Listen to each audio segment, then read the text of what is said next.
My phone lit up with Mom's name, and I already knew what was coming. The smugness in her voice confirmed it before she even finished her first sentence.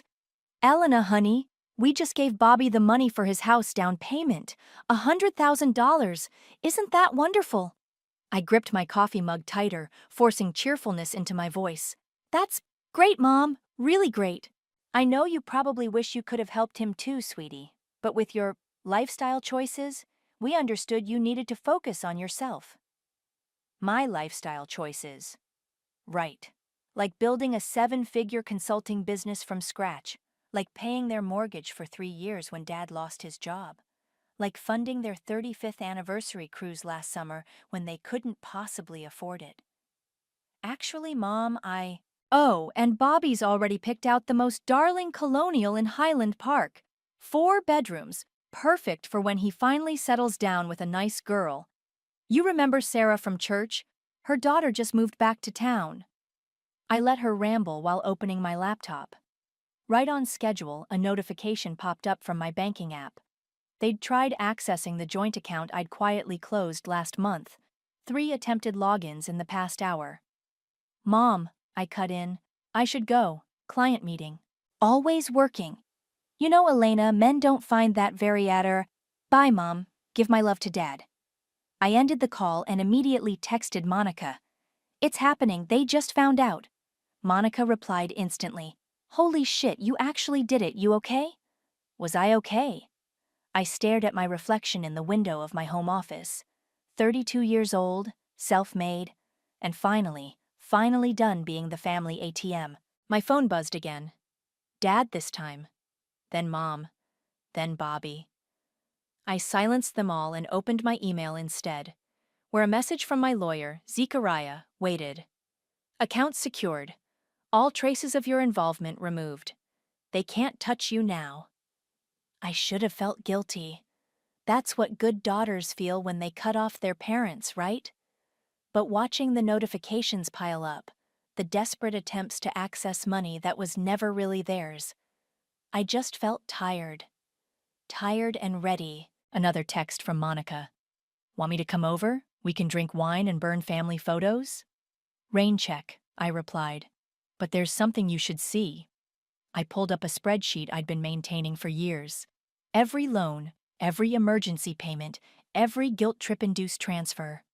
The total at the bottom still made me wince. $342,876.54.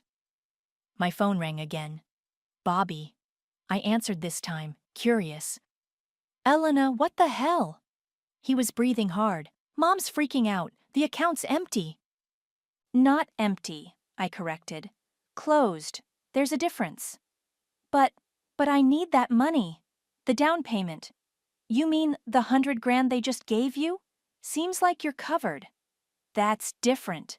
This was emergency money. I laughed. Actually laughed. Your emergencies or mine, Bobby? Because I've been handling everyone's emergencies for a decade now. You're being selfish, he spat. You've always been like this, thinking you're better than everyone. No, I cut him off. I've always been convenient. There's a difference there, too. The doorbell rang. I checked my security camera. Mom and Dad, looking panicked on my front step. Bobby, I have to go. Congratulations on the house. I hung up as my phone lit up with a text from an unknown number. I heard what you did. Smart girl. Call me. We should talk. Lucia. Lucia. My cousin. The other family exile. I hadn't heard from her in years, not since she'd been branded difficult for questioning our grandmother's will. The doorbell rang again, more insistent this time. I watched my parents on the camera, their faces growing increasingly desperate. Dad was holding papers, probably bank statements. Mom was crying. I sat back in my chair, sipping my now cold coffee, and opened my calendar. In exactly 1 month, Bobby's first mortgage payment would be due. In 2 months, Dad's property taxes. In 3 months, Mom's medical bills. They'd figure it out. They'd have to. Just like I had, every time they'd drained me dry and called it love. My phone buzzed with Lucia's message again. Outside, my parents finally gave up and walked away, But not before Dad slipped a note under my door. I didn't need to read it. I knew what it said. The thing about family is, they never expect you to stop playing your assigned role. The reliable daughter. The convenient ATM. The quiet fixer of other people's messes. But roles can change, and I was done playing mine. I picked up my phone and typed, "Hi, Lucia. Let's talk." "You look tired, honey. Are you eating enough? Working too hard again?" Mom fussed with my collar at Sunday dinner, her fingers lingering just long enough to make it feel like an accusation. "A woman your age needs to take care of herself. You're not getting any younger." I smiled tightly, carefully extracting myself from her grip. The dining room was suffocating with fake pleasantries and the smell of pot roast. Bobby sat across from me, practically glowing as he detailed his new house plans to Dad. "And the master bath has this huge soaking tub. Perfect for a future wife, right?" He winked at Mom, who beamed back adoringly. "Speaking of which," Mom chirped, "Sarah's daughter Rachel is single again. Such a sweet girl, and she works part-time at the library. Much more suitable hours than what you keep, Elena." I stabbed a potato with more force than necessary. "My hours suit me just fine, Mom. My business cleared 7 figures last year." The table went silent. Dad's fork clattered against his plate. That's very aggressive of you, sweetheart," Mom finally said, her voice dripping with concern. "Men don't usually like women who make more than them," I finished. "Yeah, you've mentioned that several times." Bobby laughed nervously. "Come on, sis. No need to get all feminist about it. Hey, want to hear about the wine cellar I'm planning?" "Actually," I set down my fork, "I'd love to hear how you're affording all these renovations, considering your salary at the car dealership." More silence. Dad cleared his throat. "Elena, that's not very—" "What? Not very ladylike to ask about money? Funny, you never thought it was unladylike when you needed me to cover your mortgage." "That was different," Mom snapped. "That was family helping family. This attitude of yours, this cutthroat business mentality, it's not healthy." My phone buzzed. A text from Zechariah. "Final paperwork filed. You're officially clear." I smiled, genuinely this time. "You know what's not healthy, Mom? The fact that I paid for your knee surgery last year while you were setting aside money for Bobby's house fund." Bobby's face reddened. "Hey, that's not fair. You're just jealous because—" "Because what?" I stood up, my chair scraping back. "Because I worked my ass off while you coasted? Because I built something real while you waited for handouts? Or because I finally stopped being everyone's backup plan?" "Elena!" Dad slammed his hand on the table. "That is enough! Apologize to your brother right now!" I laughed, a sharp, cold sound that made Mom flinch. "No." "What did you say?" I said no. I'm done apologizing for being successful. I'm done being told I'm too ambitious, too aggressive, too much. And I'm definitely done watching you throw money at Bobby while treating me like an ATM with a personality disorder. Mom started crying. Right on cue. "How can you be so cruel? After everything we've done for you." "Everything you've done for me?" I pulled out my phone, opened my notes app. "Let's review, shall we? Last 3 years. Your mortgage, $48,000. Mom's surgery, $35,000. Dad's car repair, $12,000. Bobby's temporary loan, $15,000. The anniversary cruise you couldn't afford, $8,000. "Stop it," Dad warned. "And now," I continued, "you give Bobby $100,000 for a house he can't afford, while telling me I need to be more suitable for marriage? Make it make sense, Mom." Bobby stood up, face purple. "You're just bitter because you're alone. At least I'm trying to build a real life. A real life built on Mom and Dad's money. And what you thought would be my money too, right? That's why you got Nick to co-sign instead of asking me? Because you knew I'd see right through it?" His silence was answer enough. My phone buzzed again. "Monica, you okay? Need backup?" I texted back quickly. "Almost done. Meeting you in 20. If you walk out that door, Dad said quietly, don't bother coming back. I looked at him, really looked at him. The man who taught me to ride a bike and balance a checkbook, now threatening me for having the audacity to succeed on my own terms. That's the thing, Dad. I'm not the one who needs to come back. I'm not the one who's going to need anything from anyone anymore.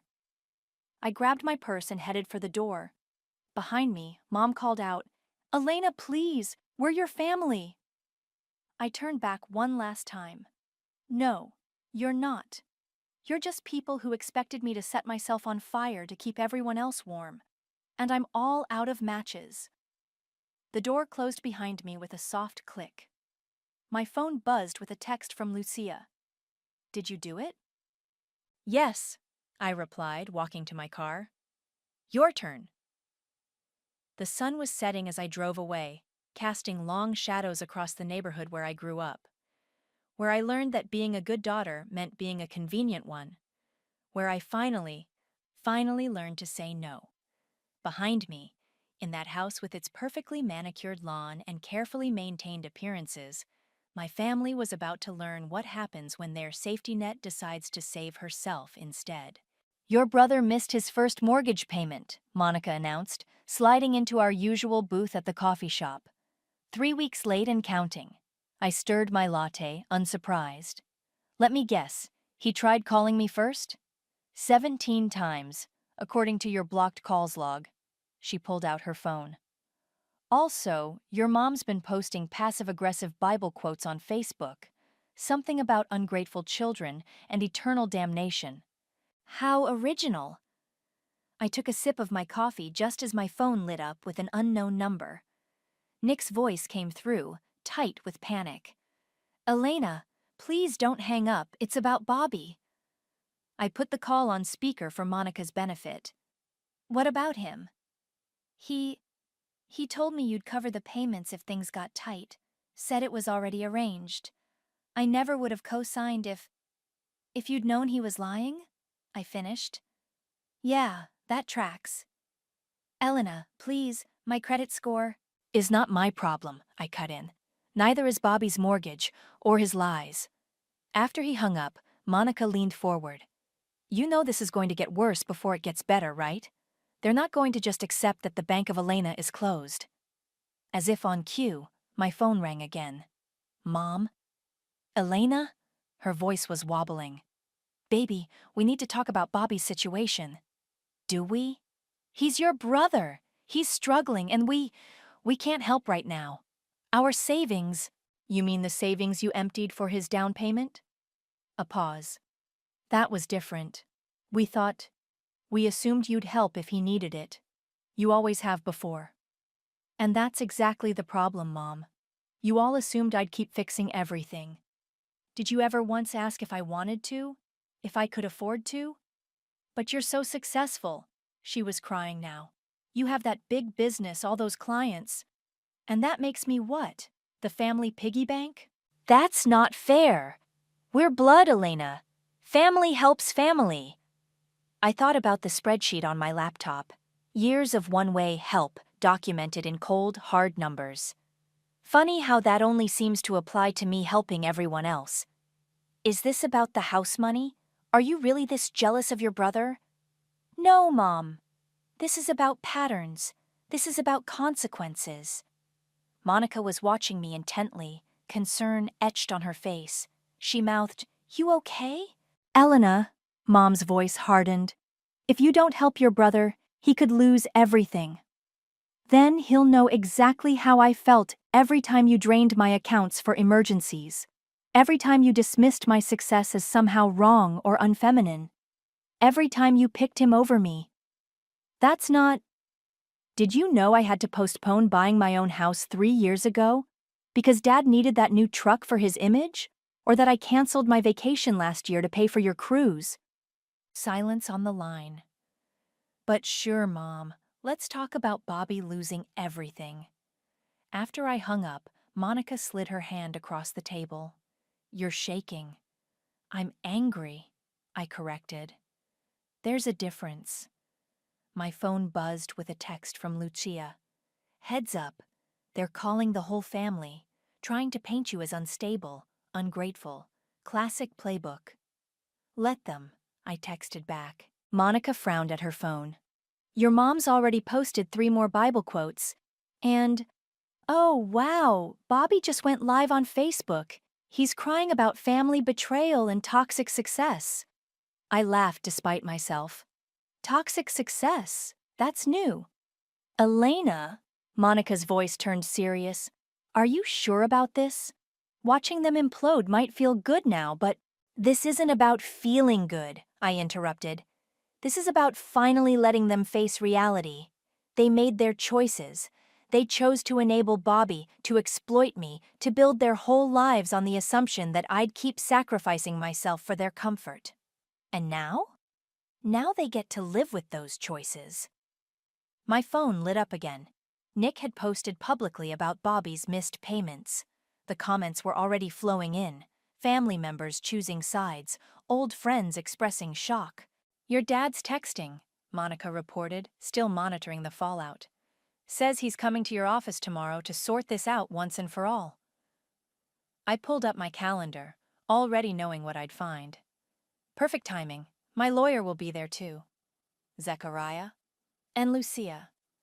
I showed her the meeting invitation. Time to show them exactly what they've been playing with. Monica sat back, studying me. You know what scares them most? It's not losing the money. It's losing control. You were supposed to be the reliable one, the fixer, the good daughter. Instead, I'm the mirror, I finished. Showing them exactly who they are, and they hate what they're seeing. Outside, rain started falling, soft and steady. Somewhere across town, my brother was probably still crying on Facebook. My parents were probably still quoting scripture about ungrateful children. And I was finally free of the obligation to care. My phone buzzed one last time. Lucia, ready for tomorrow? More than ready, I replied. Time to show them what consequences really look like. Lucia looked exactly as I remembered her. Sharp eyes, sharper smile, and an air of carefully contained fury. She sat across from me at the upscale restaurant, stirring her martini with deliberate precision. I saw this coming 10 years ago, she said. When they did the same thing to me, different details, same story. The trust fund? I asked. She nodded. Grandmother left it for both of us. Your mom, my dear aunt, convinced everyone I was unstable because I questioned their authority. Next thing I knew, poof, money gone, family turned against me, branded the difficult one. How much? 200,000 each. She took a sip. But you already knew that, didn't you? That's why you called me back. I pulled out my laptop, opened a folder labeled Family Assets. Look at this. I turned the screen toward her. 3 weeks before they gave Bobby the house money, there was a transfer from an old account, one I used to fund their emergencies. Lucia leaned forward, eyes narrowing. They used your own money to give him the down payment? 40,000 of it. Money I'd sent them last year for Mom's medical bills. I closed the laptop. Bills that mysteriously never got paid, according to the hospital's records. Jesus, Lucia sat back. And they still don't think they did anything wrong, do they? Mom's latest Facebook post calls me a daughter of Jezebel. So no. The waiter brought our entrees. We ate in silence for a moment before Lucia spoke again. There's something else you should know. She pulled out her phone, showed me an email. Remember that property in Spain? The one grandfather left to all the grandchildren? My fork froze halfway to my mouth. The villa? What about it? Your mother sold it, 3 months ago, without informing any of the other owners, including you. The restaurant suddenly felt too warm, too crowded.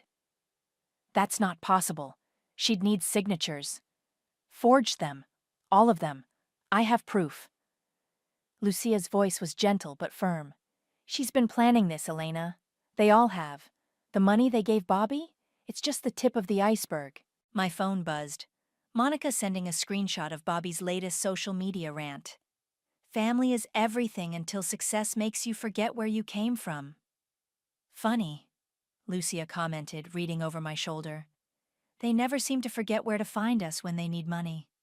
Did you ever confront them? I asked. About the trust fund? I tried. Got the same response you're getting now. Bible verses, family loyalty lectures, gaslighting about how I was imagining things. She smiled grimly. But I did something they didn't expect. What? I documented everything, every transaction, every lie, every manipulation. Built a case so solid they couldn't twist their way out of it. She pulled out a USB drive. Just like you're doing now. I stared at the small device. What's on it? Everything. Bank records, property documents, emails, 10 years of their financial fraud, including what they did to you. She slid it across the table. Consider it insurance. My phone lit up again. Dad this time. We're still coming tomorrow. This ends now. They have no idea, do they? Lucia mused. That we're 10 steps ahead? I thought about the meeting tomorrow, about Zechariah's carefully prepared documents, about the years of evidence I'd collected. You know what's ironic? I said. They taught us this. All those lectures about being careful with money, keeping receipts, protecting ourselves. They just never thought we'd use those lessons against them. That's the thing about narcissists, Lucia replied. They think they're the only ones who can play the game. The waiter brought our check. As I reached for it, Lucia caught my wrist. Let me, she said. Consider it a down payment on our new partnership. Partnership? She smiled. That same sharp smile that had probably terrified our family years ago. You're not the only one who's been planning, cousin. What they did to us, it's happening to other women too, other families, and we're going to help them fight back. My phone buzzed one final time, Zechariah confirming tomorrow's meeting details. Everything was in place.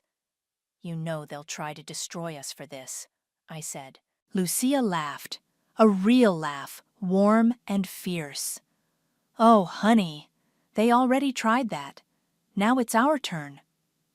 We stepped out into the evening air, 2 exiles turned allies. Somewhere across town, my parents were probably planning their attack for tomorrow, believing they still held all the cards. They had no idea what was coming. Ready for tomorrow? Lucia asked as we parted ways. I thought about the USB drive in my bag, about 10 years of receipts, about all the women like us who'd been silenced by family loyalty. Ready, I replied. Let's show them what daughters of Jezebel can really do. The doorbell rang at exactly 7 p.m. I watched through my security camera as Mom smoothed her hair and Dad adjusted his tie, their battle armor for confrontation. Bobby stood behind them, looking less confident than usual. I buzzed them in. Zechariah and Lucia were already seated in my home office, documents spread across the table. Elena? Mom's voice carried down the hallway. Sweetheart? In here, I called back. They filed in, faltering slightly at the sight of Lucia. Mom's face went pale. What is she doing here? Dad demanded. Sitting, Lucia replied smoothly. It's what people generally do during financial audits. Financial... Elena, what is this? Mom's voice trembled. I gestured to the chairs. Please, sit down. We have a lot to discuss. If this is about Bobby's house, Dad started. This is about everything, I interrupted, opening my laptop. Every loan, every emergency, every missing dollar, including the villa in Spain. Mom's hand flew to her throat. I don't know what you're... Save it, Lucia cut in. We have the documentation, all of it. Zechariah cleared his throat. Mrs. Bennett, Mr. Bennett, I'm afraid you're in quite a serious situation. Fraud, unauthorized property sale, forged signatures. This is ridiculous! Dad slammed his hand on the table. We're family! Elena, stop this nonsense right now! I pulled up the spreadsheet. My karma audit, as I'd started calling it.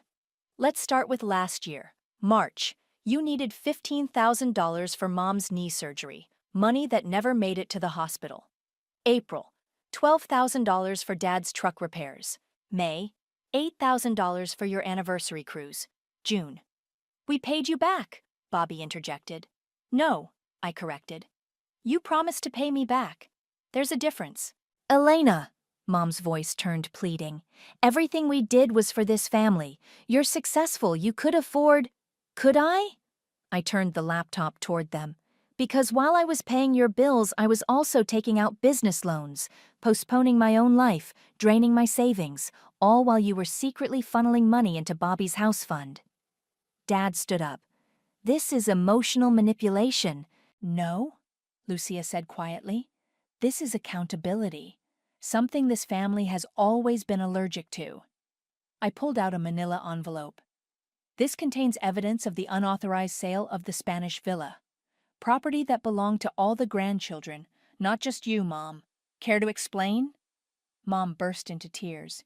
You're destroying this family. Actually, Zechariah interjected, the fraudulent property sale did that, along with the forged signatures, misappropriated funds, and what appears to be a pattern of financial exploitation.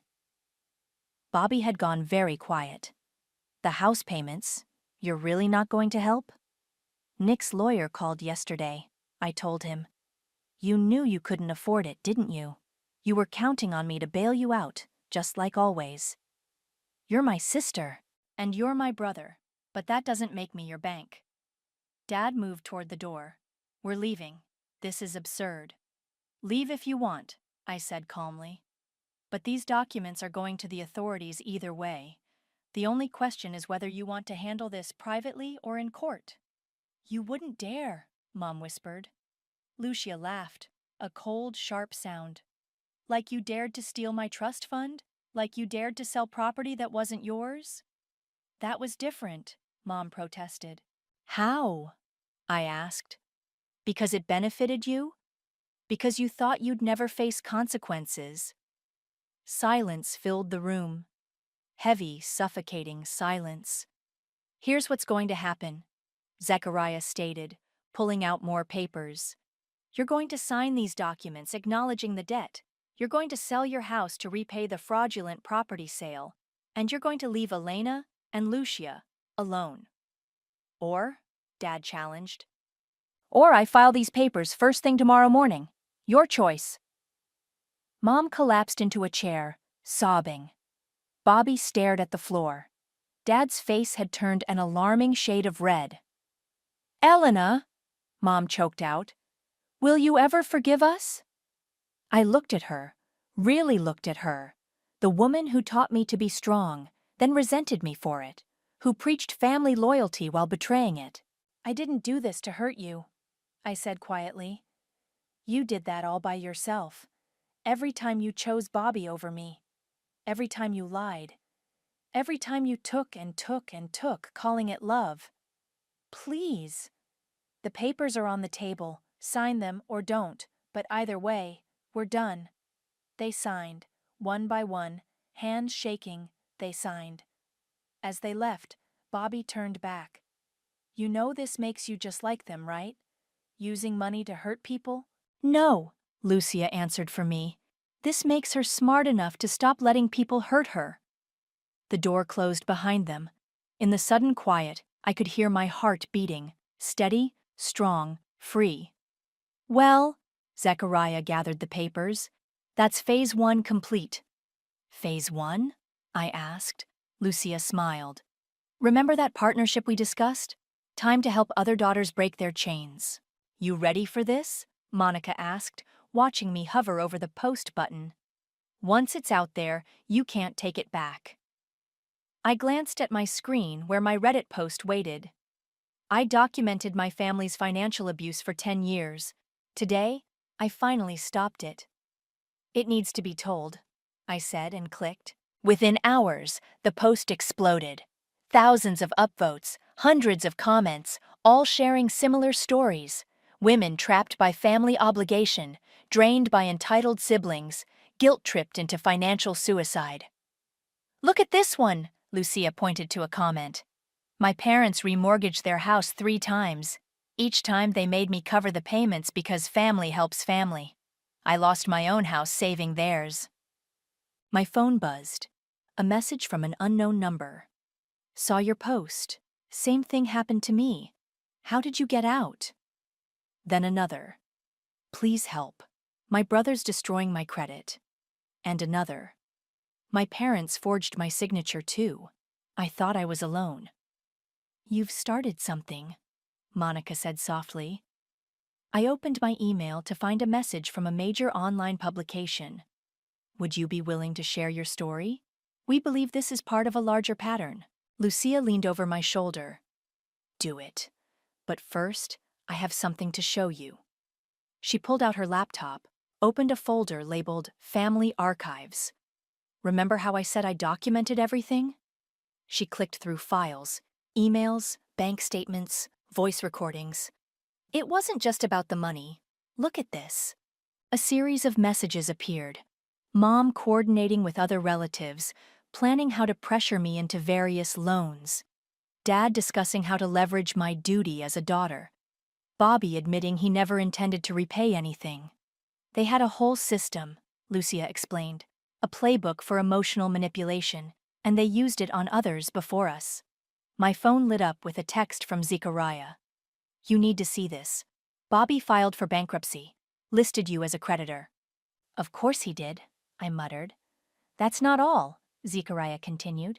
Your parents are trying to claim you stole from them. They're building a counter-narrative. Monica grabbed her laptop. Already on damage control. She pulled up my viral Reddit post, where supportive comments were flooding in faster than I could read them. Let them try, Lucia said. We have receipts, literal and figurative. I started typing my response to the publication. Yes, I'll tell my story, but it's bigger than just me. It's about generational patterns of financial abuse disguised as family obligation. Wait, Monica interrupted. Look at this. She turned her screen to show a Facebook post from Mom. With heavy hearts, we must address the lies being spread about our family. Our daughter, influenced by toxic individuals, has chosen money over blood. Toxic individuals? Lucia laughed. That's rich coming from the woman who stole her niece's trust fund. My phone buzzed again. Nick. Elena, we need to talk. Bobby showed me some documents that don't match what you posted. Forward that to me, Zechariah texted immediately. They're getting desperate. I looked at the growing response to my post, the women sharing their own stories, the pattern emerging clear as day. Then I did something I'd been planning for months. I opened a new document and started writing. An open letter to daughters who were made to pay. I see you. The ones who were told that love means empty bank accounts. The ones who were called selfish for having boundaries. The ones who were made to feel guilty for their success. What are you doing? Monica asked. Creating a blueprint, I replied, for every woman who needs to escape what I did. Lucia nodded approvingly. Add the legal resources, the documentation strategies, everything we learned. My phone kept buzzing. More messages, more stories, more women finding their voice. They're going to say you're bitter, Monica warned, that you're airing dirty laundry. Let them, I said, still typing. The truth doesn't need their permission. A notification popped up. Bobby had gone live on Facebook again, crying about family betrayal. But this time, the comments weren't sympathetic. Other stories were emerging, other victims of his financial schemes speaking up. Your parents just listed their house, Zechariah texted. Below market value. They're scrambling. Lucia squeezed my shoulder. Ready for phase 2? I looked at my screen, at the growing community of women sharing their stories, at the blueprint we were creating for escape and recovery. More than ready, I replied, and added one final line to my open letter. To every daughter who was made to pay for the privilege of being family, your worth isn't measured in dollars given or debts forgiven. Your freedom starts the moment you stop accepting guilt as currency. I hit post just as another message came through, from a women's advocacy group. We'd like to help you create a formal program. Too many women need this. See? Lucia smiled. Sometimes the best revenge isn't staying quiet. It's helping others find their voice. Monica raised her coffee cup. To karma, and making it a tax write-off. Your brother forged your signature, Zechariah announced, spreading documents across my office table. Multiple times, actually. On loan applications, credit cards, even a car lease. I stared at the papers, at Bobby's clumsy attempt to replicate my signature. When? Over the past year. He was setting up a safety net, planning for when the house scheme fell apart. Zechariah pointed to a date. This one's from just 2 weeks before they gave him the down payment. Lucia, who'd been quietly observing, leaned forward. He knew. They all knew this would happen. My phone buzzed. Monica sending screenshots of Mom's latest social media crusade. Prayer warriors needed. Satan is attacking our family through material greed. They're selling the house, Lucia reported, scrolling through her phone. Listed it yesterday, way under market value. They have to, Zechariah explained. The fraud investigation is gaining momentum. Better to sell now than lose it in court. Another buzz. A text from Nick. Elena, I'm filing charges against Bobby. The evidence you shared, there's more victims. Many more. I started typing a response when my office door burst open. Bobby stood there, face red, eyes wild. How could you? He shouted. They're losing everything because of you. Sir, you can't be here. My assistant called from behind him. Because of me? I stood slowly.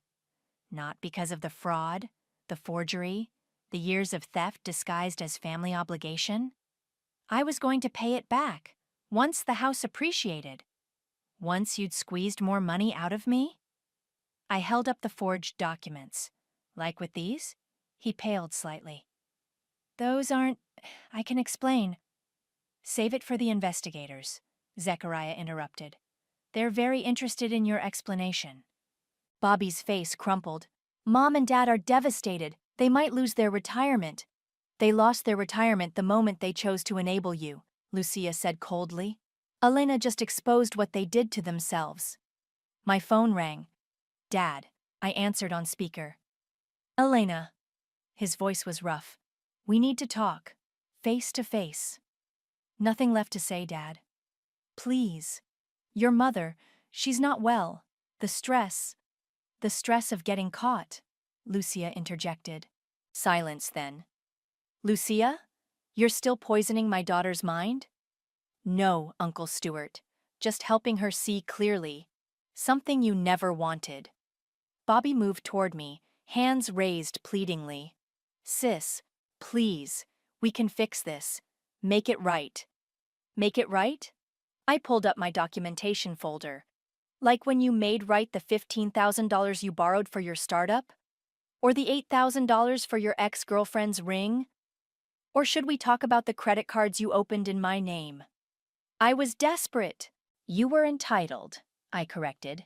There's a difference. My assistant appeared with security. Bobby didn't resist as they let him out, but his last words hung in the air. You'll regret destroying this family. The family destroyed itself, Lucia said quietly. We're just refusing to sync with it. My phone buzzed again. A message from the Women's Advocacy Group. Support group launches next week. 20 women already registered. You're changing lives. Dad was still on the line. Elena, whatever you want. Name your price. Just stop this. That's the problem, Dad. You still think this is about money. Then what? What do you want? I thought about the women in the support group, about Lucia's stolen trust fund, about years of manipulation and guilt. I want you to understand what you did, not just to me, but to every woman you taught to sacrifice herself for family. Every daughter you treated like a bank account. We loved you, he whispered. No, you used me. There's a difference there too. After I hung up, Lucia showed me her phone. Mom and Dad's house had sold. Well below value, cash offer, immediate closing. They're running, she observed. Let them, I replied. The documentation is already with the authorities. Zechariah gathered his papers. The fraud investigation goes public next week. More victims are coming forward. This is bigger than your family now. My phone lit up with another message. From a woman in the support group. You gave me courage to check my credit report. Found out my parents took out loans in my name too. Thank you for helping me see the truth. That's what terrifies them most, Lucia mused. Not the money, not the legal consequences. It's the truth finally being spoken. I looked around my office, at the evidence of my success, at the life I'd built despite them, at the community growing from the ashes of what they'd tried to destroy. You know what Mom used to say? I told Lucia. A good daughter keeps family secrets. She smiled grimly. Good thing we're not interested in being good daughters anymore. My phone buzzed one final time. Monica, your story just got picked up by a major network. Ready to go national with this? I thought about all the other daughters out there, drowning in family obligation and financial abuse. Ready, I replied. It's time everyone heard the truth. Welcome to Financial Freedom for Daughters, I addressed the packed conference room. I'm Elena, and like many of you, I was taught that love means empty bank accounts. Hundreds of women looked back at me, some tearful, some angry, all nodding in recognition. Lucia stood at the back, giving me a thumbs up. Today we're going to talk about breaking chains, I continued. About the difference between family loyalty and financial abuse. About... The door opened. Mom slipped in, thin and pale, trying to be invisible in the back row. Our eyes met briefly before I continued. About the moment you realize that saying no doesn't make you a bad daughter. After the session, while women lined up to share their stories, Monica rushed over with her laptop. Bobby's sentencing just came down, she announced. 3 years for fraud. Nick's testimony sealed it. And Dad? Lucia asked, joining us. Fled to Spain last week, Monica replied. But the authorities there are already aware of the property fraud. It's only a matter of time. I noticed Mom still sitting in the back, clutching her purse. When our eyes met again, she stood and walked over slowly. Elena. Her voice was barely a whisper. I watched your interview on television. All of it? I asked. Even the parts about the forged documents? The stolen trust fund? She flinched. I didn't know about all of it. Bobby told us. Save it, Lucia cut in. You knew enough. Mom's hands twisted together. Your father, he's not well. The stress of consequences, I corrected. Different from the stress he put me under all those years? We're losing everything, she said quietly. No, Mom, you're losing what was never really yours, including me. She reached for her phone, hands shaking. I want to show you something. She pulled up a familiar spreadsheet, my karma audit. I've been adding to it, everything we took, everything I did. Lucia and Monica exchanged glances. Why? I asked. Because you were right. About all of it. The manipulation, the guilt, the theft. Tears rolled down her cheeks. I was wrong. We were wrong. Mom. No, let me finish. I watched those women today, telling their stories. They were telling my story too. The story of what I did to my daughter. What my mother did to me. I thought about Lucia's trust fund, about generational patterns. The house sold, Mom continued. I'm using my half to pay back the trust fund, Lucia's trust fund.